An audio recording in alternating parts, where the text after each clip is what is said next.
Hitler की क्रूरता का इतिहास एक काले अध्याय के रूप में जाना जाता है, जो न केवल जर्मनी बल्कि पूरी दुनिया के इतिहास में बर्बरता, उत्पीड़न और अत्याचार का प्रतीक बन चुका है।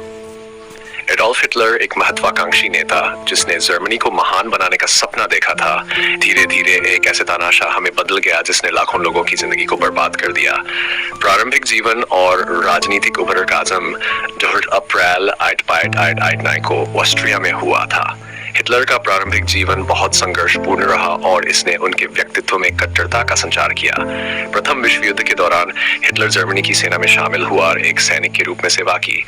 युद्ध के बाद उन्होंने राजनीति की ओर रुख किया और 1980 के दशक में नाजी पार्टी से जुड़े। 1933 में जर्मनी के चांसलर बनने के बाद उन्होंने अपनी सत्ता को पूर्ण तानाशाही में बदल दिया और नाजी विचारधारा को पूरे देश पर थोप दिया। हिटलर की नाजी विचारधारा और आर्य जाति का सिद्धांत। हिटलर की विचारधारा का मुख्य उद्देश्य एक शुद्ध आर्य जाति का निर्माण करना था, जिसमें यहूदी, रोमा, समलैंगिक और मानसिक या शारीरिक रूप से विकलांग लोग शामिल नहीं थे।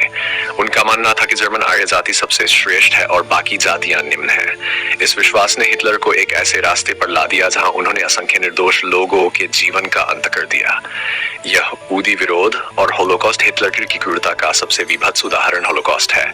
हिटलर ने यहूदियों को जर्मनी की समस्याओं के लिए दोषी ठहराया और उनके प्रति नफरत फैलाने के लिए प्रचार किया। इस विचारधारा के आधार पर उन्होंने यहूदियों को खत्म करने का भयानक अभियान चलाया। उन्होंने यहूदियों के लिए विशेष शिविर बनाए जिन्हें कॉन्सेंट्रेशन कैंप कहा गया।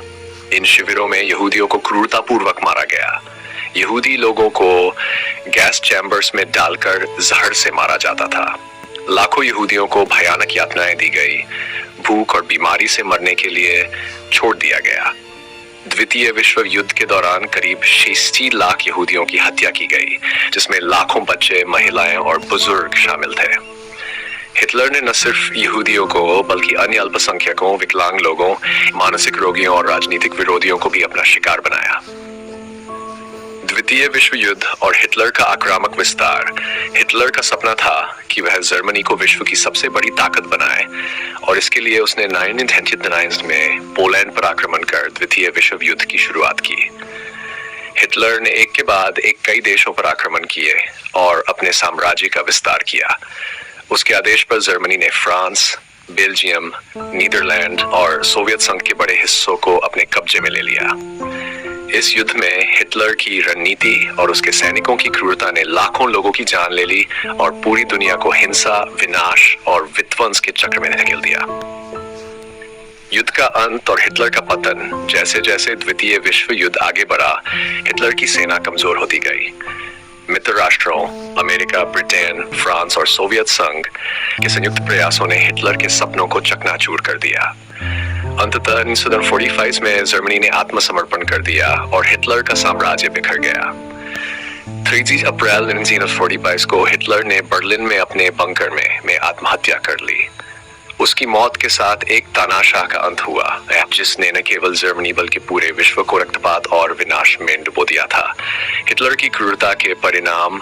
हिटलर की क्रूरता का असर बहुत गहरा और दीर्घकालिक रहा। उसके शासन के दौरान हुए अत्याचार और नरसंहार ने मानवता के इतिहास को कलंकित किया।